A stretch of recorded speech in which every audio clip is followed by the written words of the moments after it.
First of all, I hope everyone is doing well, having a good week,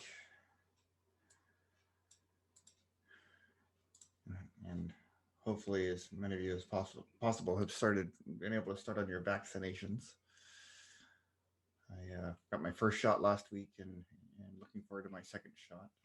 I had an appointment for the Johnson & Johnson Tuesday morning, so it didn't go as planned. Yeah, I can imagine not. Yeah, I went into the Moscone Center for the first time ever for a vaccine. How did you dodge that before then? I don't know. I really don't know. Well, yeah, I've got the Pfizer, and it knocked me on my butt for the first couple of days, so that was good. Okay, so we're gonna go ahead and get a move on here. All right, so first things first, as always, we have our antitrust policy. Memorize it, read it to your children, whatever you need to do to be familiar with it as much as possible. Very, very important as we're having all of our discussions here. Equally as important, we have our code of conduct strictly enforced. If you have an issue, reach out to Jenny or myself, and we will get it resolved. But at least be familiar with what the code of conduct says. If you have not done so already, and if you are an official member of the TAC, make sure you go to the agenda document and mark yourself here. Right. The link to the document should be in the chat. If you don't have it, I can drop it in there again. Just make sure you mark yourself in attendance there. We'll say not this time around, but hopefully next meeting. Jay Sales from IBM will be replacing Ted as IBM's official representative. Hopefully, Ted will be sticking around and joining the TAC calls, but Jay will be the official representative. And James, one caveat to that, I'm actually going to be moving up to the board of directors, but I'll definitely pinch it. Nice. Okay, and I see all of you made it to our new time this week. Just to remember, we will be alternating back and forth. So next meeting in 2 weeks will be at the original time that we had earlier in the day. Okay, we do have a very full agenda today. I do want to, as is typical, leave some time here. If we have anyone from a public health authority that wishes to introduce themselves, I do not believe so. Looking to list. Jenny, unless I missed somebody.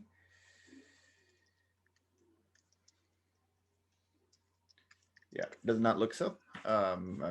If you do, if you are talking with anybody from a public health authority that is interested in the work that's going on, just as a typical thing, feel free to invite them here to introduce themselves. We'd love to hear from them and what problems and issues are important to them. And we will continue to reserve a period of time at the start of each call, just in case we have somebody there. Okay, so we want to kick off. We have three major things on the agenda today. One is a decision-making framework that the Foundation Board of Directors has been looking at. It's been put together by Eric. Is Eric here? I am not. Oh yeah, there he is. Eric, there you are. Eric Groff. So we want to take just a brief 10 minutes and have Eric introduce that framework so that everyone here has an idea of what it is, what it's for, and its basic details on that. I want to time box that to no more than 10 minutes because we do have two new project proposals that are here, both in the digital vaccine records space. We want to give some time for each of those projects to introduce themselves and start going through discussions with an eye towards having a vote at the next meeting on whether to accept the projects. I did send those proposals out earlier this week. Check your inboxes to see if to look for those links. But let's go ahead and kick it off with Eric. Hello. Yeah. Hello. Can you hear me? All right. Yep, we can hear you just fine. Eric, why don't you start with just a quick introduction in case folks don't know you, and then if you have some slides to share, I can hand over control, or I also have the each of the points for the framework already in the slides, so it's up to you. Yeah, we can just use this. That's probably the easiest. Okay. And hi, everyone. My name is Eric. I am the CEO and founder of Ratio Public Benefit Corporation. Jesse Cook is my colleague and business partner.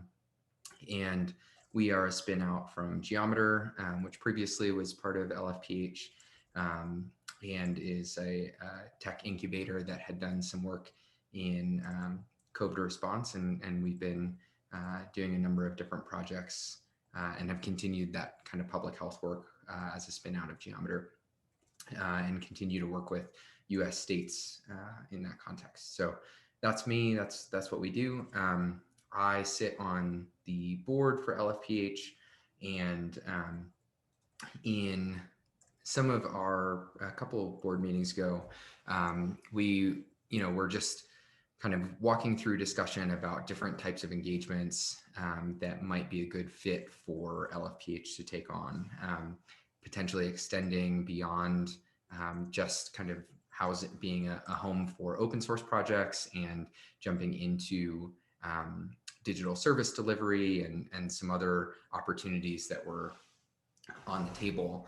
And so that led to kind of a group discussion about different questions that we might ask ourselves to help us evaluate whether a given opportunity, whether a specific open source project joining and coming through as part of the LFPH, or other just broader initiatives or engagements that might make sense, would be a good fit and a good use of resources, time, effort, attention, et cetera, for the LFPH. So what that led to was, I sort of got voluntold a little bit to jump in and create, to write some of the thoughts on paper. And so that led to this decision-making framework. Thank you, James, for putting it in the slide deck. One of the suggestions from one of my colleagues on the board had suggested to actually turn it into a scorecard. So hopefully there's also a link to be able to jump into the scorecard tool. Yeah, and I have an example that that Jenny and I went through yesterday that we'll jump into later on. Yeah, perfect. So I saw that you and Jenny had done that. I think that's a great example to work through. So basically what this is just a series of questions that can help to evaluate the extent to which a given opportunity aligns with LFPH's vision, LFPH's mission, and then whether where it fits from a relative perspective on priority, and if there's capacity and funding to address it as well. So it's a series of questions that we can each ask ourselves about a given project, and then sort of score them on a Likert scale of strongly disagree to strongly agree. And then we can use that to kind of evaluate projects and whether they are worthwhile or not worthwhile. So it's not meant to be a definitive sort of like algorithm that says, yes, we do this or no, we don't, but more of just a guiding tool to help us assess various opportunities. So with that, I mean, I don't want to kind of walk through the framework line by line, because I know everyone can read, but wanted to open up the floor for any questions, thoughts, comments, or if maybe it makes sense, James, to segue into the example, that might be a good thing to do now as well. Right. First, let me open up for questions. Any initial thoughts from folks?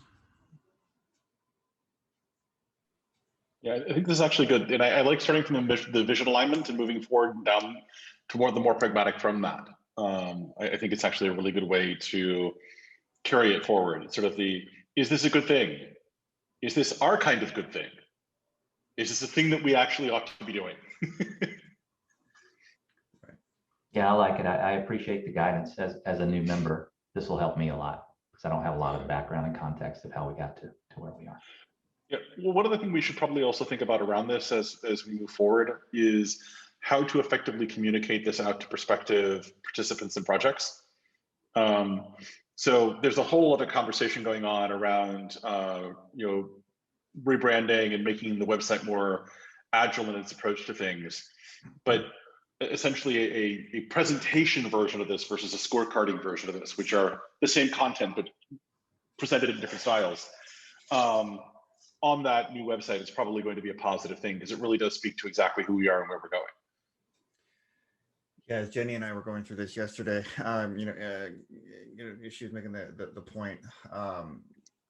A key goal of this framework should also, should be for projects to be able to self-select or rule themselves out, right? So it's not just us making the decisions; it's those prospective projects looking at it and saying, "Nope, I don't think it's a fit based on this."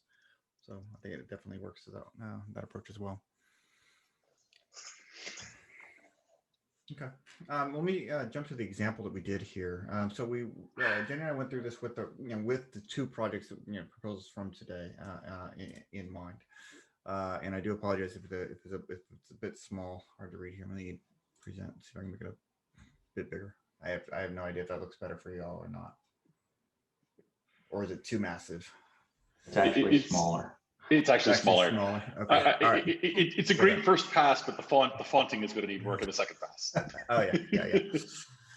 All right. So it's the same question. We kind of went through these projects. Will these serve to increase LFPH's standing as a premier home for these types of projects? And these are specifically the digital vaccine credentials. We said yes. Will it serve public health needs? Yes, I think it's obvious with the vaccine credentials where that fits. I know we're trying to find a different word rather than vaccine credentials, so forgive me. Will it help to protect lives, promote health? Yes. I mean, given the mission of those projects, you can definitely say yes there. So I think with these projects, and we'll go into the details of the projects so you all can make your own assumptions on these and your own decisions on these. But this is where we landed. Will the foundation's involvement help make public health software and digital services more secure, more privacy respecting? And I'd say yes. Anything we can do in the open, in the open source and getting more eyes on this stuff is going to help. So as far as the vision alignment, we landed on the agree and strongly agree. Mission alignment was a little was about the same. Will the involvement help public authorities, healthcare organizations, technology vendors, right? Will they help all these, ensure their investments in tech meet common needs and have maximum impact? You'd say yes. Jenny, feel free to jump in if you have thoughts on here on why you agreed with these as well.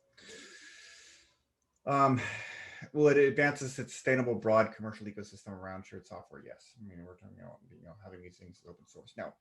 One of the questions here for me is how, from a project perspective, a project self-selecting itself, or from the foundation board perspective, a lot of these questions make sense. One question I have is from a TAC point of view, as we are looking at projects, right? Do these questions help us make the decision? Or is there something missing from here, something additional that needs to be added, right? I like these questions very much in terms of helping us make a decision.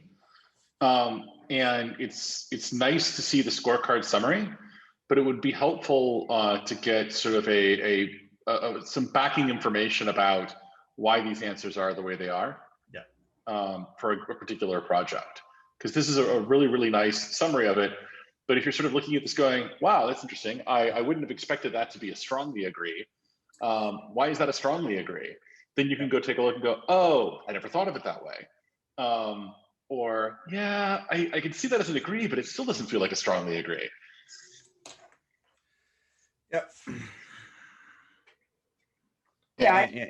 And just going to the chat real quick, Jenny has reminded us all that we really should be using the raise your hand feature. I am horrible at this. I am getting better at myself. So thank you for the reminder, Jenny. Go ahead. Yeah. So, and one thing I wanted to add with this, I think, we need to work on how we present commentary on this. And I think part of that is actually making it much more clear of what's the difference between a strongly agree and an agree, and sort of setting out the criteria at each level to fill that in. The other thing that I think was noteworthy as James and I went through this is that we really see this as a good way actually of talking to prospective projects to explain to them why the TAC, like whether or not the project might be a good fit or not.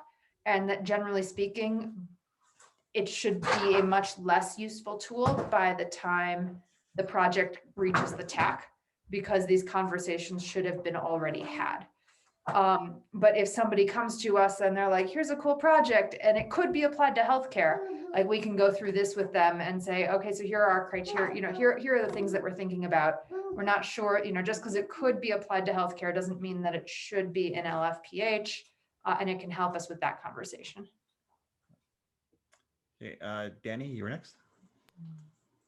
Yeah, I was just going to say the comment around, hey, give some context and background about why you scored something the way that you did. Yep. I think that's helpful, but at the same time, I would never make a decision or formulate my vote just based on seeing everybody's scorecards, right? I would consider these scorecards as a reason to have a conversation or to seed a conversation. And that's Heather, I think you're next.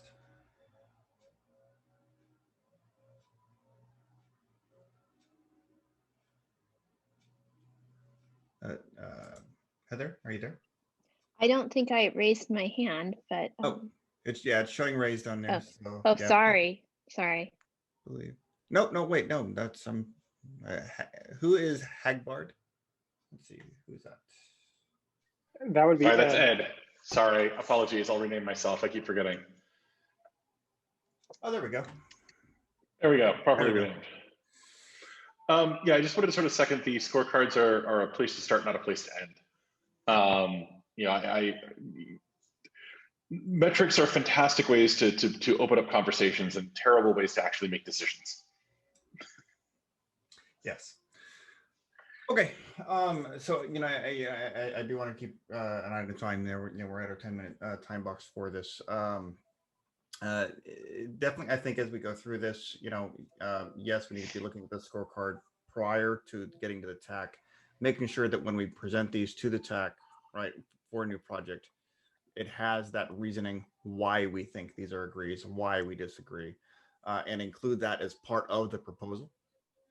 Right now, each of the TAC members can go through their own scorecard as well and kind of present that. But I think leading into that discussion with the TAC is going to be important. Thank you, Eric. Sure. Thanks, everyone. I'm going to drop off, but thanks. Okay. Have a good night. Okay. So for our two project proposals, I want to give 20 minutes each to them. The first one is MedCreds, and the other one is health status, the health status cards. So we're going to start with the MedCreds, and this is, I'm going to turn it over to Tony. Thanks, James. You want to share? I'm sorry? Do you want to share your own slides, or is this okay? I didn't prepare. I thought it was more like this Okay, one. that's fine. I could do That's fine. slides. I can pull some up or It's completely up to you. okay.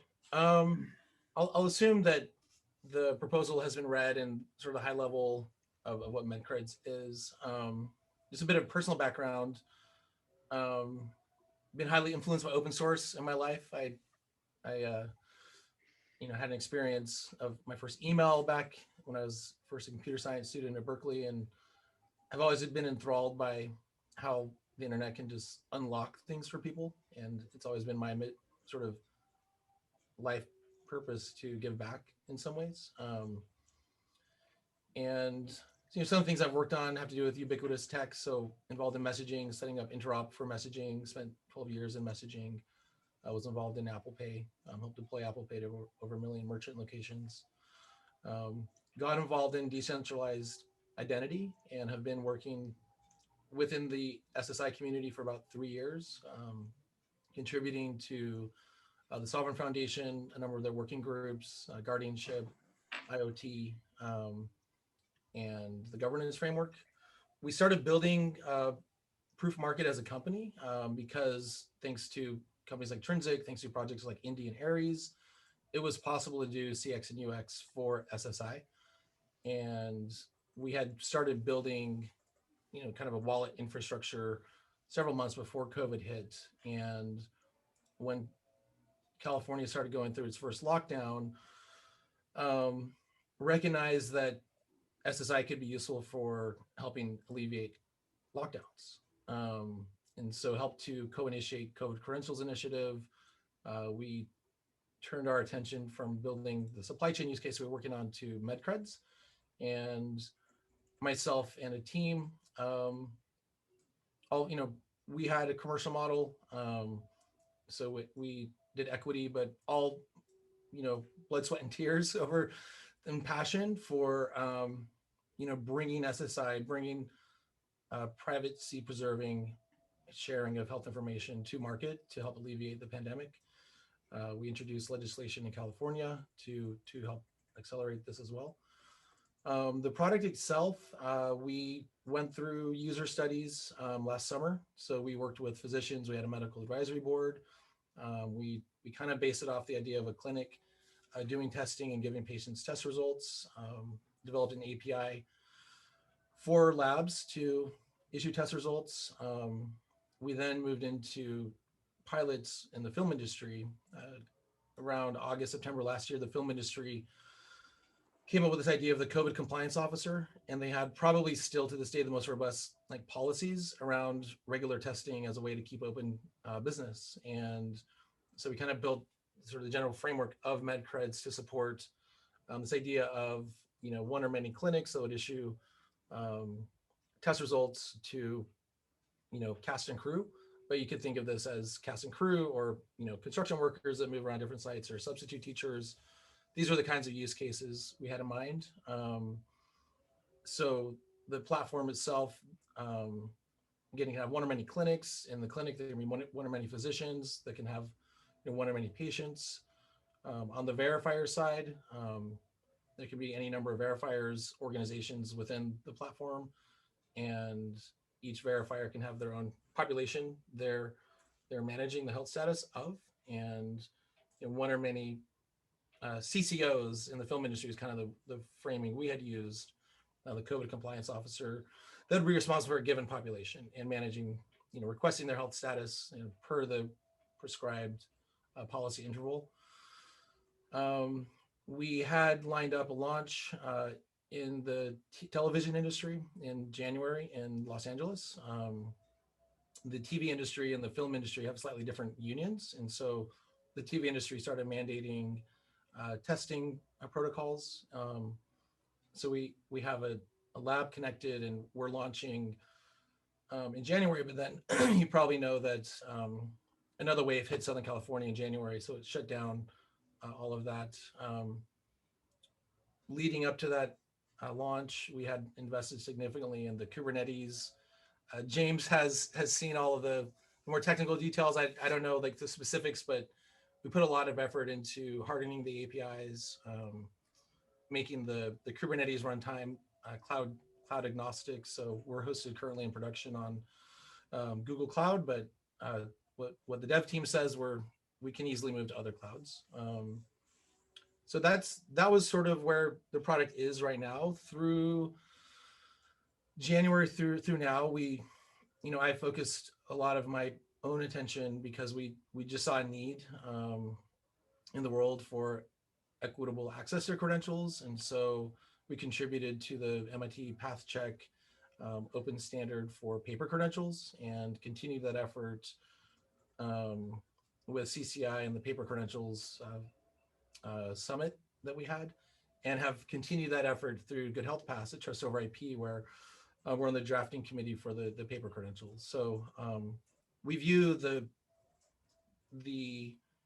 sort of complete product to really take these paper creds, the digital creds we already have in MedCreds, and bring that out. So currently the architecture supports 3 credentials. We built 3, just, a bunch of software people here, I'm sure, if you can build 1, you can build 3, then you have an architecture that can support many.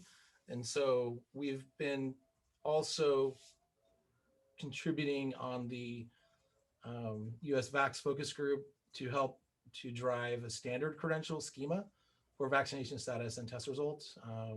so the medcards could pull that in once there's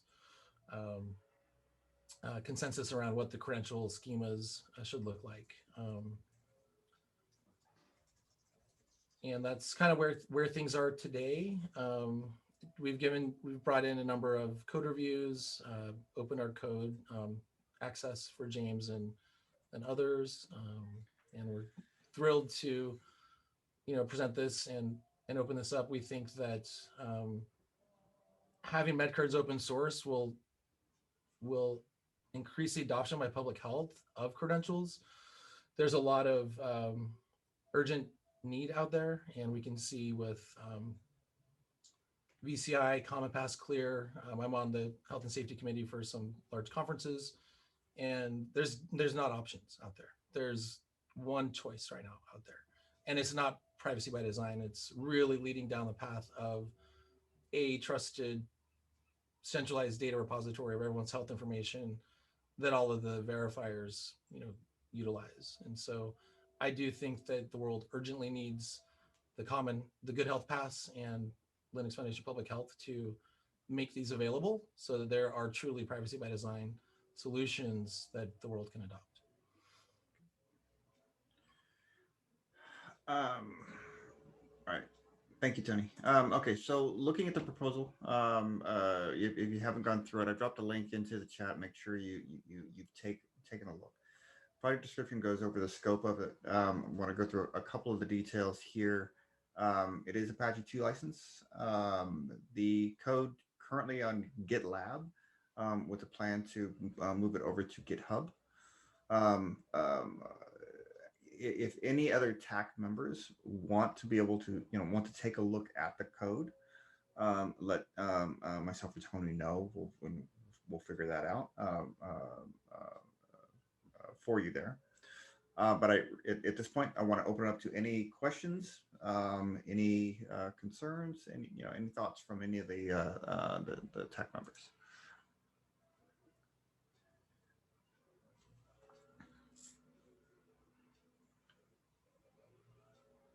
Any questions of scope of the project, what it covers, any of those things?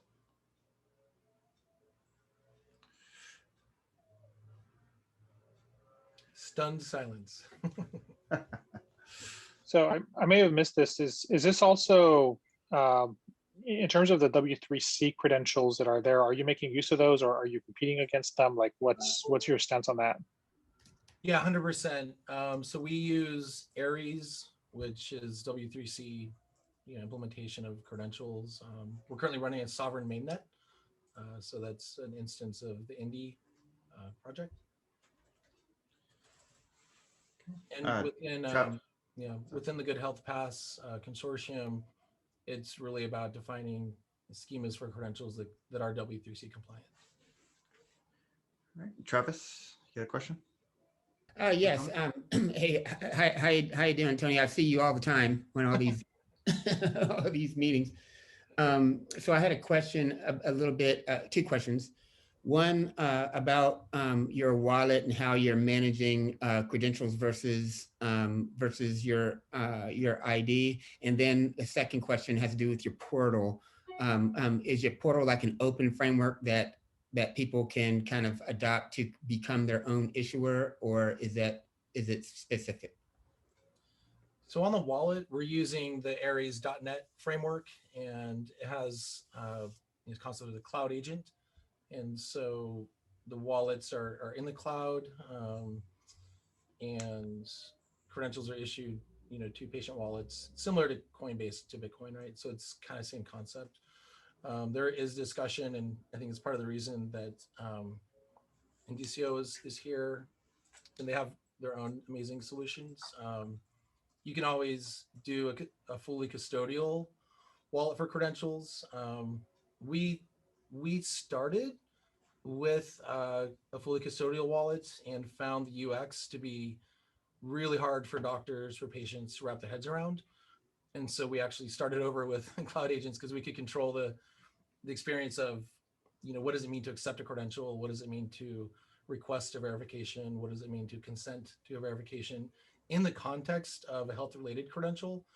Some of the sort of general purpose wallets out there, it's just not obvious. I mean, these are new user experiences, new user ceremonies that no one knows about. And so part of the reason we went to the cloud agents and cloud wallets was to be able to explore and experiment and rapidly iterate, the CX of this. I think there's been a lot of development in the past year around the SDKs that can be used for fully custodial wallets. And if they're Aries compatible wallets, it should be fairly trivial to support them from the issuing portal. Your second question around the web portal. So right now, the code I think is fairly all integrated, right? There's, within the user permissions management, you only have access to either the issuer portal, which we call the doctor portal, because we only issue medical credentials. And then there's a verifier portal. You could take the code and stand it up and only turn on or allow access to the issuing or the verification portals, and customize that how you like. Thanks. Jenny? Yeah, so I am first off glad to hear about the dedication to continued user testing. And I think that one thing that'll be fun is to work with the design SIG and perhaps collaborate there. One thing I did have a question related to your proposal is that you requested to be considered for a stage 3. And the examples there are projects that have themselves become platforms for other projects, or projects that have several high profile or well-known end user implementations or deployments. So I was just wondering if you could elaborate a little bit more on why you chose the stage 3 maturity level.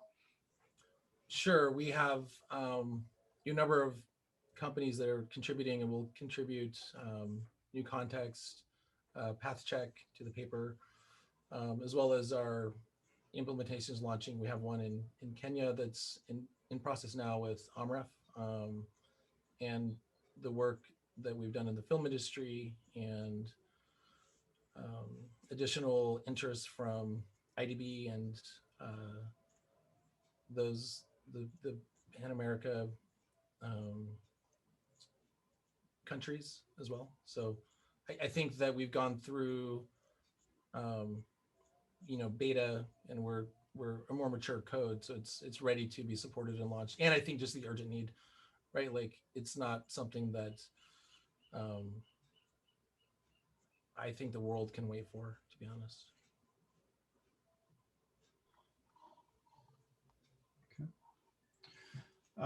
One other question on the stage 3. One of the other requirements there, of course, is having more than just one company contributing to it. The steering committee for the project needs to have at least 5 members, no more than a third of which are from one organization. Where are you at in terms of the governance structure for the project and the contributors? Yeah, so Vitor from PathCheck will contribute some of the code for the paper creds, and New Context has contributed code. They'll be helping. In addition, Proof Market, I know others have been spoken with, and I can't confirm them right now.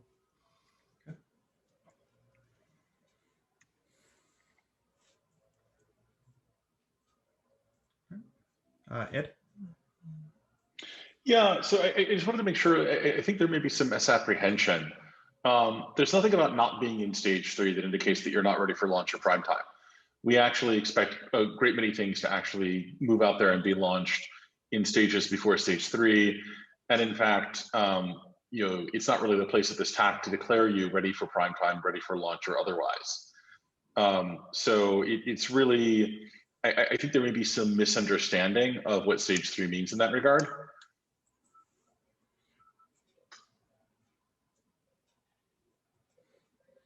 Yeah. Just to reiterate on that, as we were putting the stages together, and this is entirely, as we go through this process, we're learning more about what we need to communicate through, because this is new to us as well.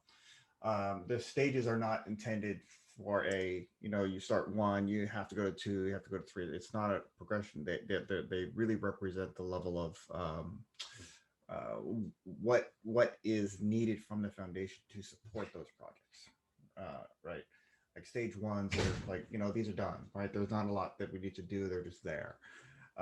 Stage two are the ones that are really in that growth state, phase, and stage three are the ones where we're going to be providing the most amount of support from a financial or legal or marketing and type of standpoint.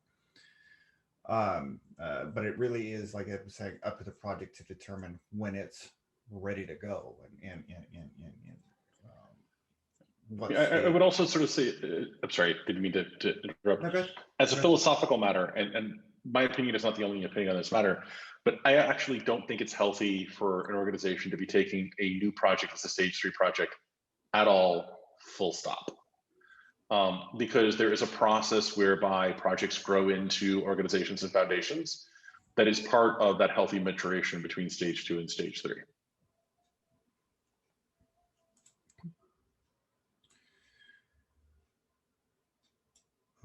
Okay, just a quick time check. We have 2 more minutes, or a little less than 2 minutes for discussing this one. So just a quick. I still want to do a quick temperature check. So the current intent is to have the vote next week. Is there anyone that has objections or reservations? So let's continue the conversation on this. Next week, or did you mean in our meeting in 2 weeks? Sorry, 2 weeks. 2 weeks next meeting. So, thank you. That eliminates my reservations. Okay. Okay. All right. So if any TAC members have any other concerns, questions, on the MedCreds project, specifically wants to take a look at the code, wants to go through the project in detail, we can absolutely set up another call, some time over the next week to go through that in detail prior to the vote. Tony, let's definitely take some time between now and next week to look at that stage 3. See exactly what makes the most sense there, and we'll go from there. Okay. I forgot to mention Trinsic. That sounds good. But Trinsic also, is supportive and will be involved as well from the steering committee. Yeah, it sounds like from the steering committee perspective and the contributions you got, you're meeting those requirements. We'll just have to look at everything here. So, okay. And as Jenny points out, Tony is on Slack. We can have any questions there. Any discussions around us there also. Yeah, if you want to see the code or schedule time with me, just ping me on the Slack. Happy to accommodate. Okay. All right, thank you, Tony. I do want to, and we only have about 20 minutes left. I do want to make sure we have time for to get to the second proposal. Again, it's really going to be focusing on the discussion around it. We'll get to do the actual decision making on the next meeting. But I want to hand us over to Heather. Hello. Hi, thank you for having us tonight. My name's Heather Dahl. I'm CEO of Indicio. And with me is Ken Ebert, who's our CTO, and Scott Harris, who's Vice President of Business Operations. And he works with our projects and applying the business to our technical implementations. And so what we're talking here with you about today is what we call the health card ecosystem. Indicio is actually a woman-owned, we're WOSB certified business that is registered as a public benefit corporation. And I like to say we're women-owned, not in the sense of Heather Dahl, but in the sense of the majority of our ownership are women who started and founded this company. And if you were to look at our staff roster, the majority of us came from the Sovereign Foundation. And so we have been involved in open source projects and leading projects and helping spur innovation and adoption in the community for a number of years. But in Indicio, why we founded is to advance the adoption and innovation of decentralized identity.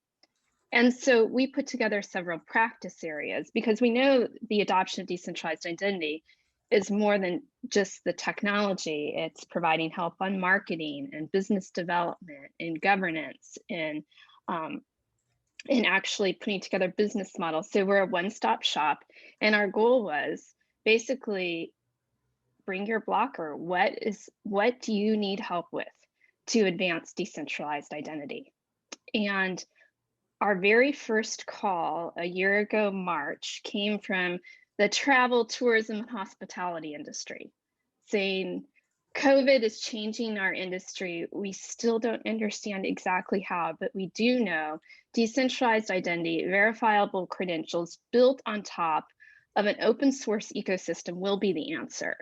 And so we started working with that industry in March. Well, what's happened since then is we started working with healthcare technology providers, governments, not just in the United States, but from outside the United States, public health departments, what I call enterprise campus workplaces, so companies that have huge campuses, pharmaceutical industry, large scale venues like convention centers or major conferences, and how do they solve the COVID problem using verifiable credentials as a way to protect privacy, offer security, to share what is now vaccination, but when we started this, it was just test results in a private way, and also to do it on a way that's based on open source.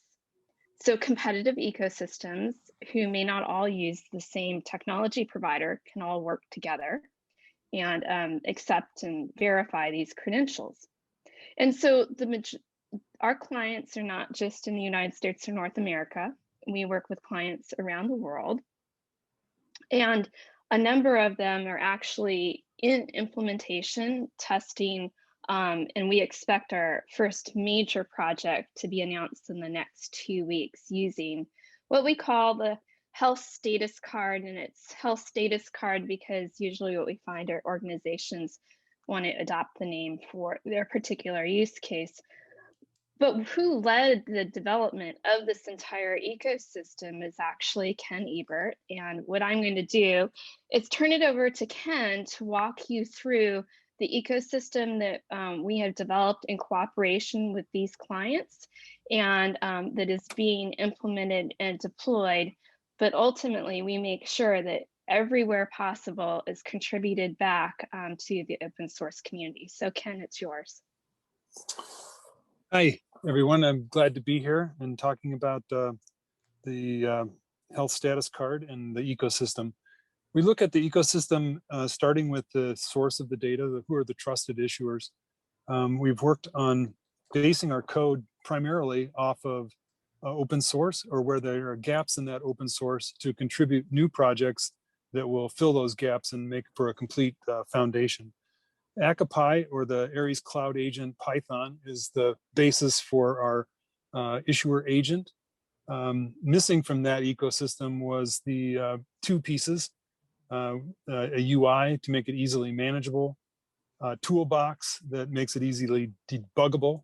And so we've been working on contributing that on one side. Another piece missing is the integration piece for allowing for labs or hospitals or health information exchanges, government health services to easily integrate. So the tools to debug and provide a UI, plus the tools to integrate, round out the contributions in the issuer side of things. You also need a holder agent. Holder agents, we felt at this stage were most appropriately done with a mobile type device.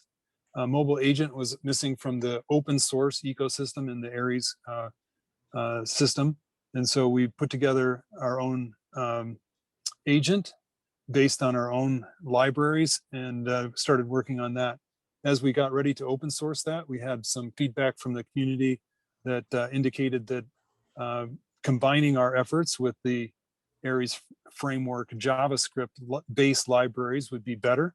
That became the combination of our UI and that Aries framework JavaScript library became the bifold project, which we have initiated and are leading at this time. That makes the basis for the holder applications. It's also used in mobile verification to provide a mobile verifier. You can also use the Aries Cloud Agent Python and its UI to also do verifications.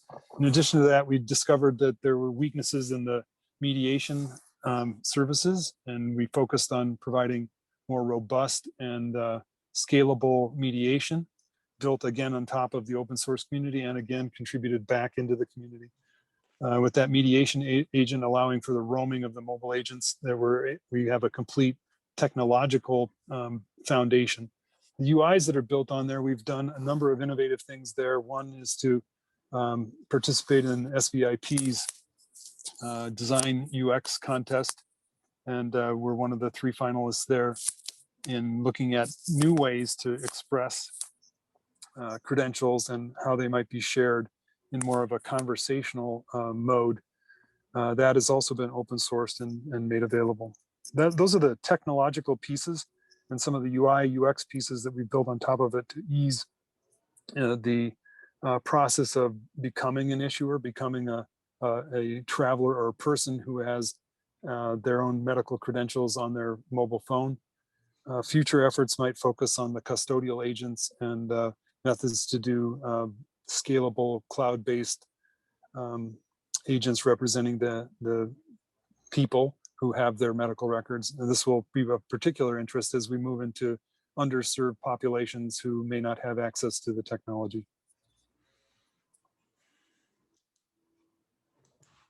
Heather, any other topics that I should cover on that area? I think we can talk a bit about the schemas. We talked about the UI UX, but also machine readable governance as well that we've built into the ecosystem. Machine readable governance is an area where the ecosystem in general, not ours, but the community does not have trust over IP fully baked and have well-established standards for machine readable governance. We have put together a sample machine readable governance and included that in the code that we're open sourcing to allow for a better interoperability between the players so that they can know who the trusted issuers are. And as the dynamics of the science change in public health to determine whether it's a test credential or a antibody test that you've already had it and recovered, or a vaccination credential, or new things that we haven't discovered yet.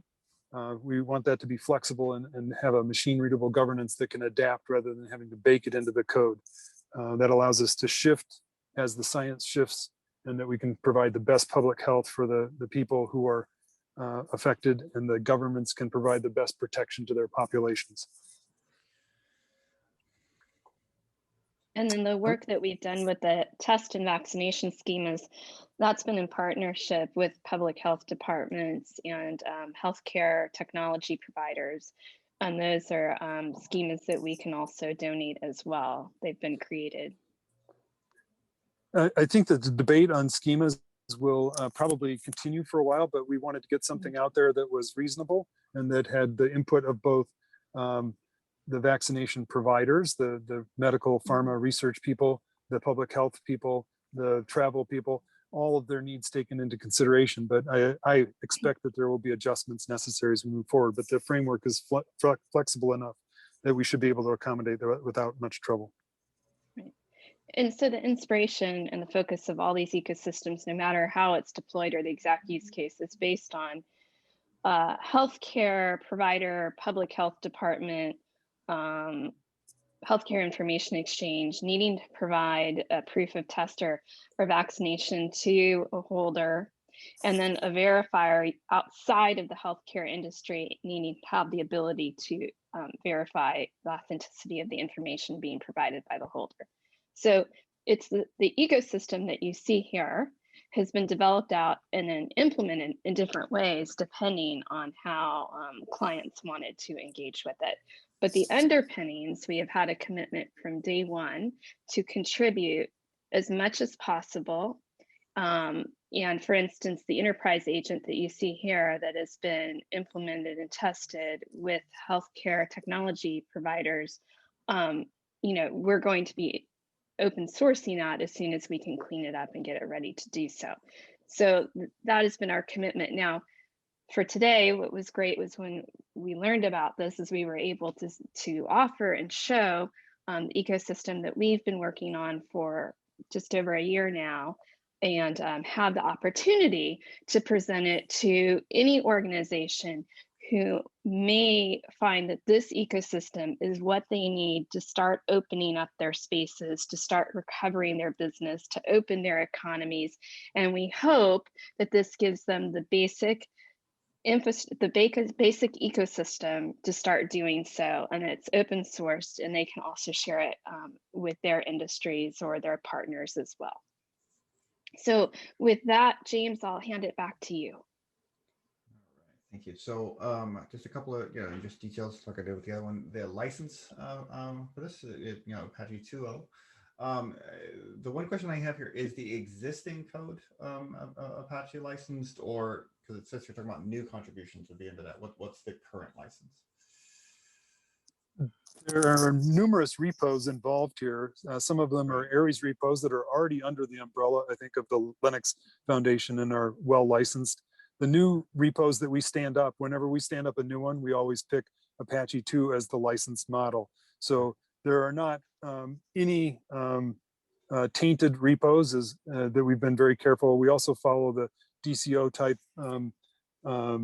guidelines that have already been well established in the Linux Foundation. Okay, cool.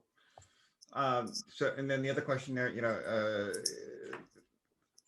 the target for this, also, we're looking at stage 3. So going back to, Jenny's question, about, those stage 3 requirements.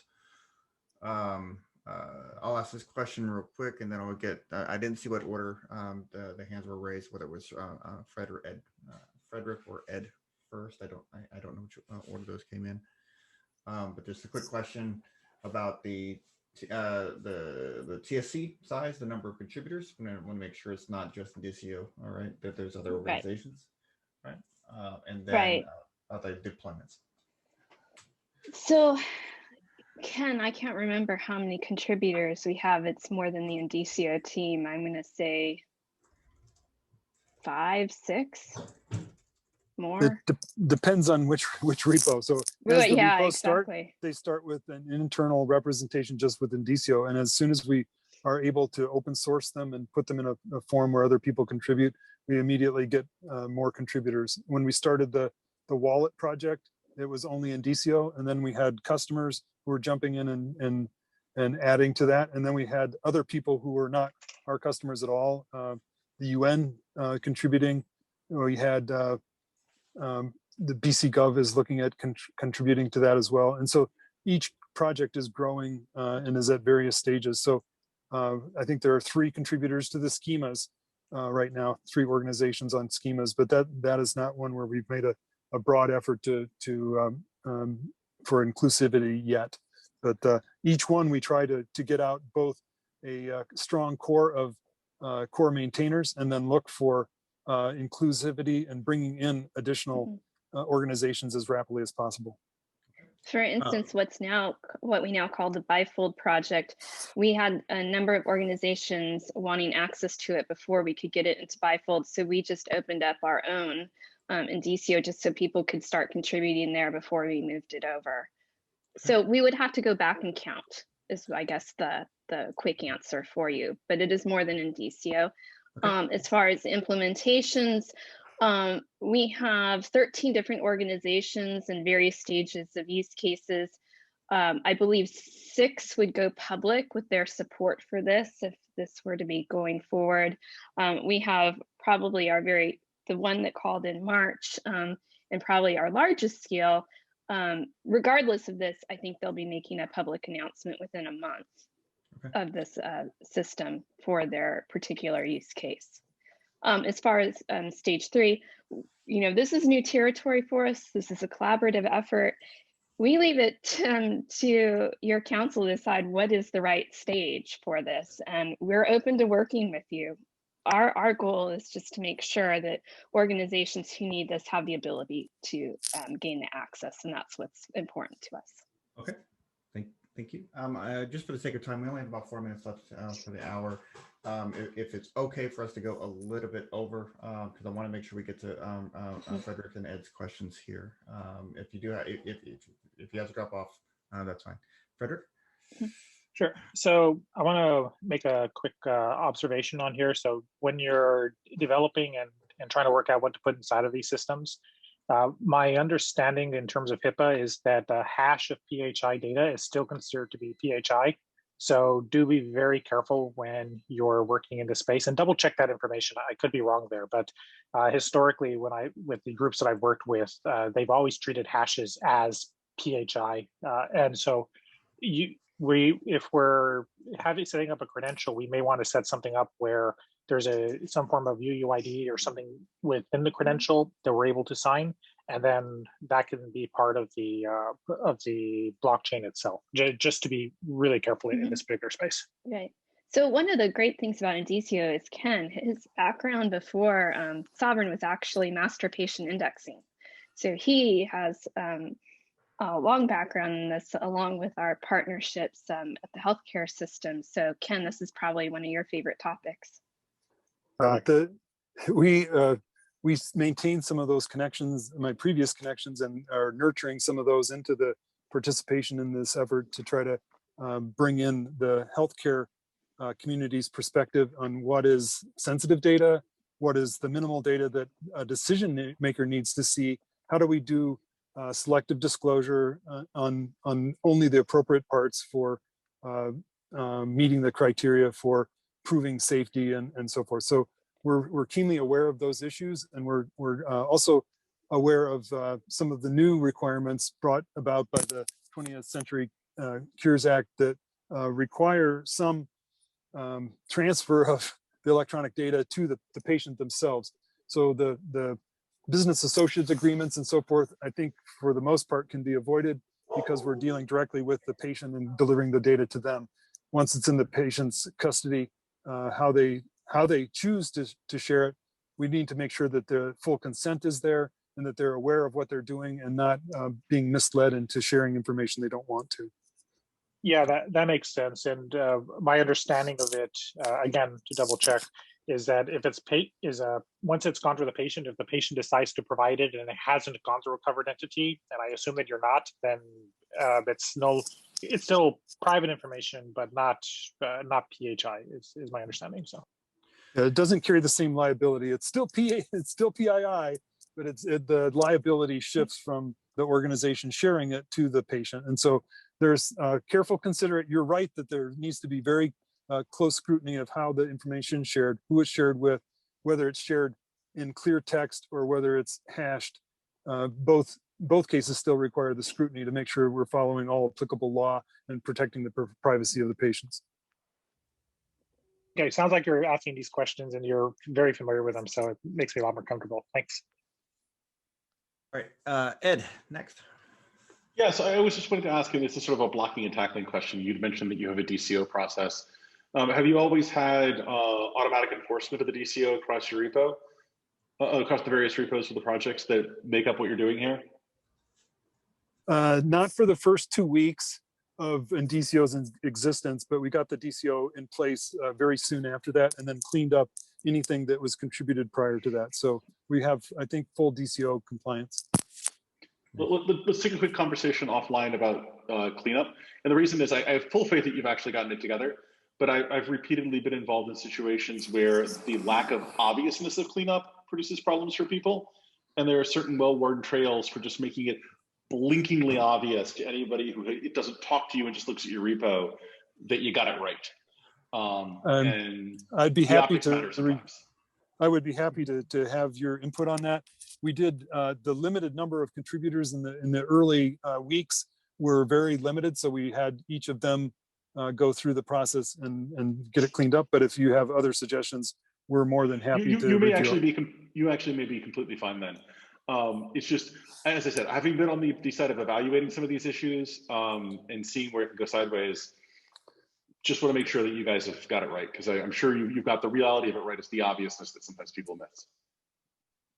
Happy to have you review it and provide additional feedback if we've just ping me on Slack. I've been through a couple, 3, 4, 5 of these with Linux Foundation. Okay, so like I said, I do want to be sensitive to the time. Thank you, Heather and Ken, for the presentation on the project. Just as procedural stuff, so we will be scheduling the vote for both of these projects on the next meeting. We will be voting for each one individually, separately. But I do want to point out, as Brian did in the chat and in the emails that I sent out, these projects have been talking about collaborating on a number of things. So while they come in as separate projects, it may be eventually down the road at some point that we could see a much closer collaboration between them. So that's something else to keep in mind there. Procedural is part of the vote and part of the acceptance process. Each project will need a TAC sponsor per our procedures. So for coming in with the vote, I will be asking for volunteers. TAC member to one for each project to serve as the TAC sponsor as they go through the onboarding process. If the projects come in as stage 3, once the project is accepted, once it's there, the project will pick its own TAC representative and they'll become part of our membership. If they come in as stage 2, the TAC sponsor that volunteers will be, we'll have an ongoing representation for that project here on the TAC, and we'll speak for the project and advocate for whatever it needs. All right, so it's something to keep in mind. And just think about it. Like I said, I will be asking for volunteers on the next meeting. You send cookies to get a sponsor? I'm sorry, say again? Do I need to send cookies to someone to get a sponsor? A little bit of bribery might. I don't think it's ever really come to that, honestly. So no, it should. But I have told people before. I made the mistake of telling one customer that I will pretty much do anything for chocolate. And so whenever they had any kind of request, it was always preceded with a delivery of chocolate. Send browser cookies. Oh, you can't lose. Okay, so we are out of time. I definitely want to thank Tony, Heather, and Ken for discussing the project. Brian did drop some additional context into the chat. These are very, it's a very important topic. These projects have done a tremendous amount of work, and these teams deserve a huge amount of credit for what they have done. I'm excited to see this moving forward, and hopefully, we'll see what where things go at the end of the next meeting. And I'll make sure to add the relevant commentary from the chat into the meeting notes so that it gets saved. Fantastic. Thank you, Jenny. Yep. All right, that is it for today. I hope you all have a fantastic rest of the week and weekend. Thank you so Thanks, much. y'all. Be safe. Bye. Thanks.